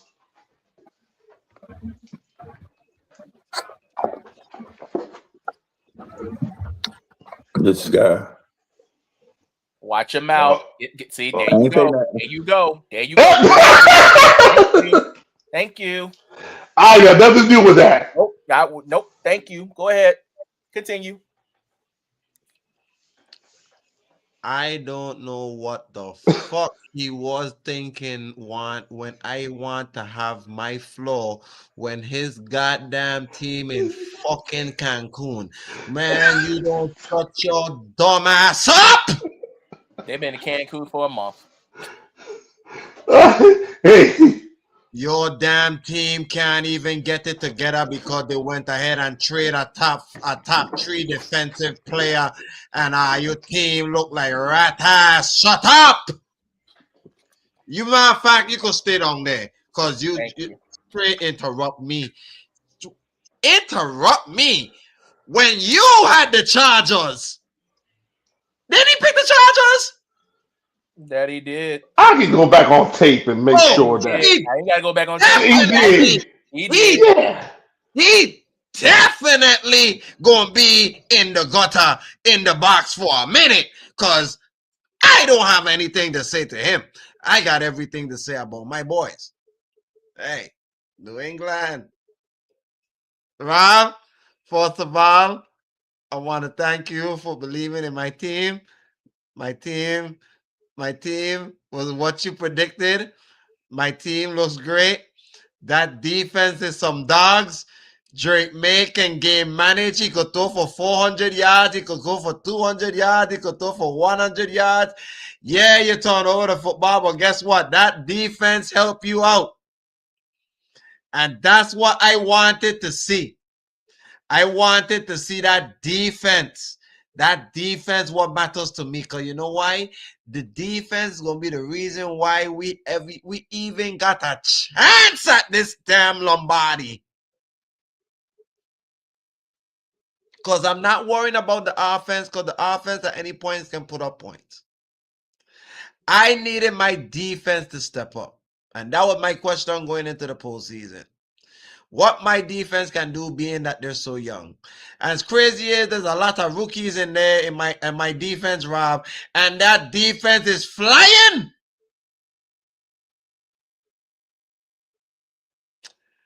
Mike Vrabel, I thank you. Gerard Mayo didn't do shit. He didn't know what the hell to do with my damn team. Apparently you do. Josh McDaniels, I thank you too. You don't need to be going to no head coaching job. You stay your ass right there in Foxborough, Massachusetts, where we need you for here and out. Okay, you got another Tom Brady right there. I need you to develop him and keep him and make this man as close to what the GOAT was. Ain't nobody like the GOAT. But can I get something close to that? So next year, I can have something to cheer about more, like a possible Super Bowl. Right now, I ain't really got the expectations of that because the next matchup ain't going to be easy with these two teams behind me. And then after that, we have a possible Buffalo and Denver. So I'm not giving my hopes up. But letting us survive another week is giving me a little bit of a chance. Hey, we're 1 out of 8 left. We have 1 out of 8 chance. It's a lottery ticket. Somebody will scratch it and get a prize. We'll see. With how this playoff's been, it looks like a lottery ticket. So shout out to my defense, but I need my offense to score more than 16 points next round. Because next round, 16 points ain't gonna cut it. We need like 24. 24.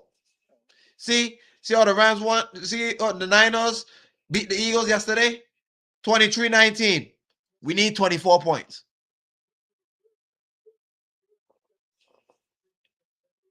I 100% agree. I'm not going to lie. I was a little nervous at first. Yeah, me too. I was a little nervous. I was like, uh-oh. Me too. I said, the inexperience is showing up. Yeah. Said, oh, boy. Yeah, Nah, you don't worry. Don't worry. You staying down there with your disrespectful self. Yeah, you ain't nothing. Stay right in there. A little nervous. I can't hear Rob. Oh, no. Can you hear me? Oh, yes, I can. Yes. Okay. Okay, that must be me. Go on. I got a little nervous at first because I was like, uh-oh. I said it's low scoring. This is how the Chargers might want to do this. But it's problem Problem is they got two big pieces on their offensive line that they don't have. Yeah. But I give y'all credit. I mean, this was literally majority of this team's first playoff game period experience. Yep. Like Will Campbell, this was his first game back, first time experience. Right. Moses, I mean, the only person that's on the line that had the most experience out of that bunch was Morgan Moses. So I get it. Diggs did what he needed to do. But there's two people on your defensive side of the ball I need to give real big shout outs to. Shout outs to Gavin Williams. Got paid, showed why the money was worth it. Mm-hmm. And major shout out to the all-pro Christian Gonzalez. That man shut down Quentin Johnson all night long. Yeah. Gotta give him credit. Vrabel knew that the only way that offense was going to go further is if he took shots down to Quentin Johnson. And he said, in order for this to work, my others can guard the middle of the field. They can guard Keenan Allen. They can guard Lat McConkey. It's the deep shot down the field where you go and take it. When you take those deep shots down the field with Christian Gonzalez. No. And shut down Quentin Johnson to only 22, 20 yards throughout the whole game. And that defense got home, and as Lone Wolf like to say, under siege. Definitely under siege night. It was under siege night for both sides because I give the Chargers credit. Chargers defense got home, and then New England got home. It was the timing of when New England got home what made the difference. Because as soon as Drake threw that first touchdown, it was like a relief just came off of him. He was like, okay, I got my one. I'm ready to go now. So once he got that first touchdown and the defense got those critical stops, I had no worries with New England at that point. And I'm with you. I think 24 is the magic number to beat any team in the AFC right now because all the rest of these teams' defenses, probably outside of Buffalo's, are really good. They are really good. Jacksonville put up over 20 on them too, so let's not be too. Let's not. And remember, like Lone Wolf say, Boyer ain't there now, so that's a big loss. Absolutely. So that's what I'm saying. For whoever gets it, Houston or Pittsburgh, both of these defenses are good, especially Pittsburgh. They're the oldest defense, but they're the most experienced defense out the bunch. They know what it takes to win. They know how to get to the next round.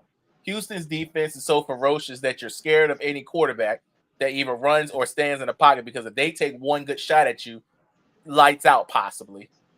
Our defense, I have nothing to talk about with our defense because our defense speaks itself. And Buffalo's defense is so hit and miss that if they show up, it's great. If they don't show up, they get blown out the water. So that's what I said. When it comes to y'all defense is very consistent. You built this defense along the corners. The corners are the cornerstone of your defense, and that's what gets the guys home. Drake May, all he just got to do is he had his first playoff experience. I think after that first one, I think he'll be more calmer. He'll be back at home. He'll have more legs under him. So now he's going to start running more. And probably the next game, you'll probably see more catches from Diggs. It wasn't that many, but it was enough to keep them going. This was a Hunter Henry game, but I can almost guarantee you the next game they play against between either Houston or Pittsburgh, Diggs will get more involved. Diggs will have more catches. Diggs will probably see the end zone. And it might be a Stephon Diggs day because it's going to be a point in the playoffs. You want to make it far. That's why you got number 8. Diggs. That's why they got him. That's why we got him. So yeah, good job for yesterday. I think you guys needed a game like this early. Yeah. So that now that you guys are settled in, we're in the playoffs. Now you know how to win dirty. Now let's clean it up so we can go back to being dominant and win. But if you guys gotta win another dirty game like this, I can count on y'all to do it now. Now that we've seen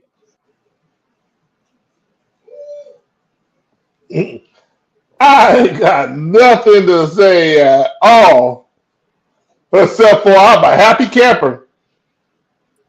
it. Me too. That was straight up under siege all day. What was it? What 11? What was it? What 11 sacks between the two quarterbacks? Good lord. Yeah, 6 sacks for Justin Herbert, 5 on Drake May, but watching the Patriots pounce on Justin Herbert was fun. Sure was. I ain't gonna lie to him. I got a little nervous because he did take one hit that I was like, oh god, he ain't coming back from. Yeah, but remember, I mean, I'm sorry that we have to do parental advisory on his offensive line, but no, by all means, No, you're fine. by all means, knock yourself out. I mean, I know they're in your division, so we did y'all a favor. But I mean, I'm just saying. Well, I'm sorry that we have to harass him. We have to beat him up. We have to slaughter him. We have to hunt him like a bunch of wild dogs. We have to sick him. Yeah, we have to bite him in the ass and everything. Chef, you don't have to apologize for nothing. Okay. Nothing. We were just in the mood. We wanted to go ahead and bite some ass. You understand? So we have to do what you gotta do. Especially beating up on a hardball was much more fun. Yeah. Do what you gotta do. I'm not gonna. Hey. Yeah. There's one say, hey, look here. There's one say, no. Don't stop me from having a good time. Yeah. Okay. Just hope that it could be y'all. Just hope it could be y'all and us. So then we could have a fair fight. Or anybody else, we gonna hunt them like a bunch of wild dogs.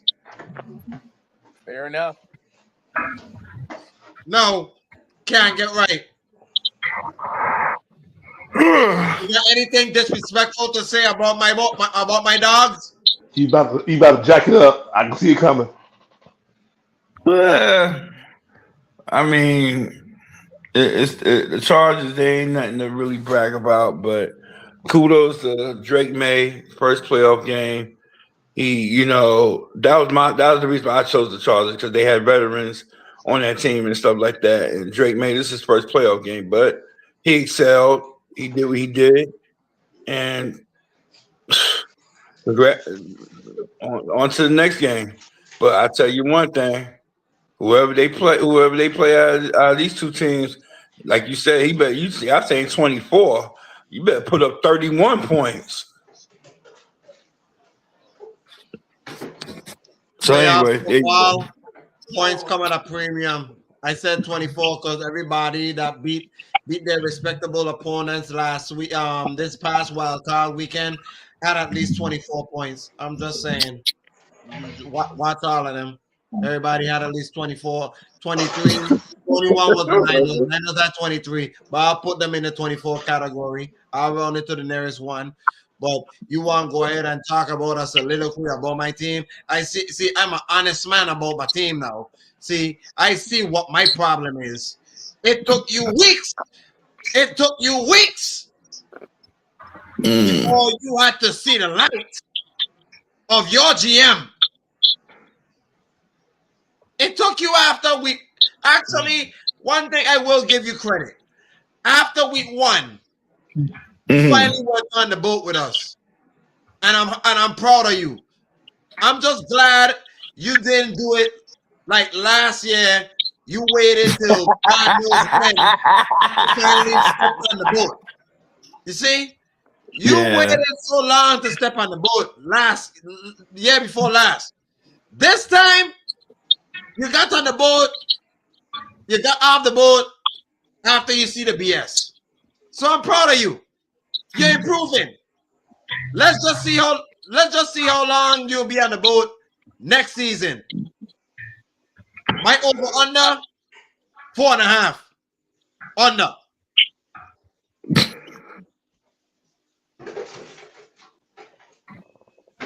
4 games. Especially if you don't sign George Pickens. Oh Lord Jesus. Yeah. That's true. They told my franchise tagging him. I'm like, Jesus Christ! I told y'all that's what Jerry's gonna try to do, and that's the worst thing you can do. That's the worst thing you can do. I know. But I said that. That's how Jerry Jones operate. What Yeah, did you say? they talking about franchise tagging him. So let me get this straight. No. Lone Wolf.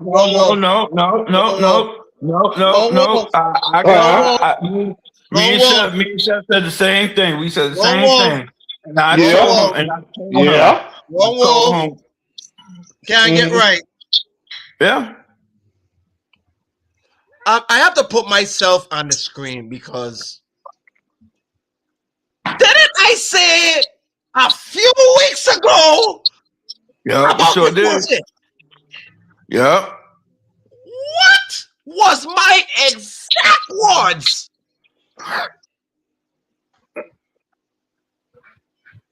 What was my exact? What did I say?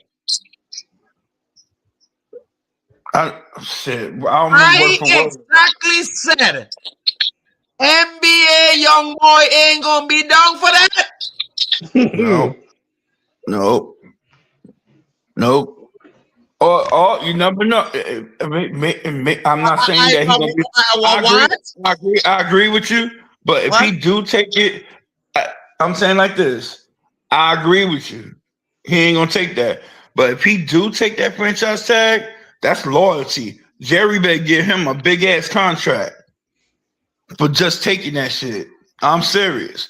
That means he really want to be in Dallas. Lord, praise the Lord. I mean, he said it. He said it during the season. Da, da, da, da, da, da, da, da. No, I know. So you are. So I know. I already know. Hold on a second. So you willing to franchise tag him? And you know how much the franchise tag for a wide receiver like him, like George Pickens, is gonna go? Yeah. $28 million. Instead of you giving him a contract. See, I don't know about you, but can't get right. I'm gonna draw you an assignment for you. This is an assignment you need to do. I already did it. No. That's an assignment I'm looking for, not Jerry Jones, but somebody else. I want you to get on the phone and call number 4. That's who you need to call. You need to call on number 4. Dak Prescott, you need to call him and tell him to reconstruct his contract. Yeah. Yeah. You need to call him.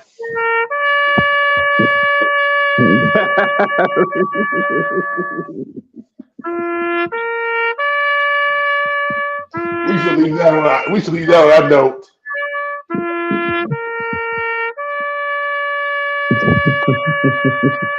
That's for y'all.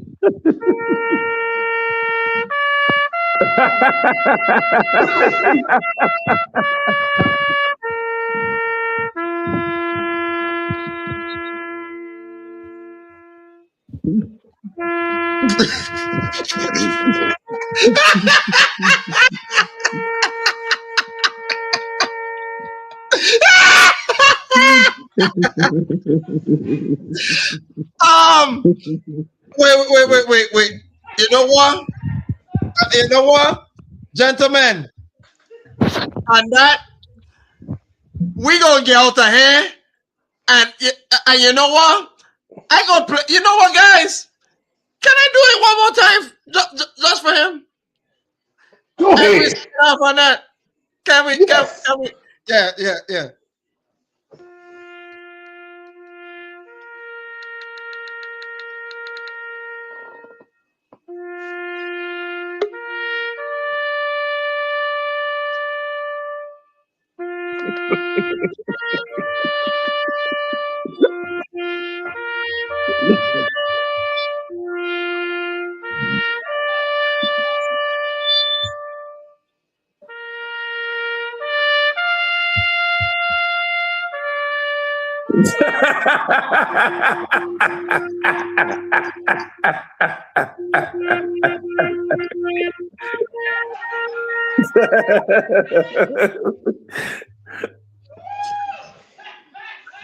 Y'all ain't shit.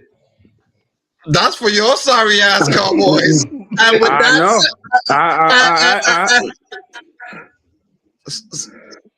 I know. Got to say, go to hell. And with that said, What she said. on Thursday night, we got more picks. Divisional coming up. And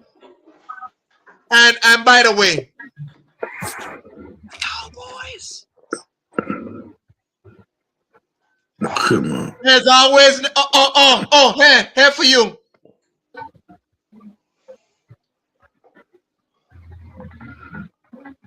There's always next year. Sorry, Cowboys. Wow. Sorry, Cow Poops. That's the name for y'all next year. The Cow Poops. Perfect.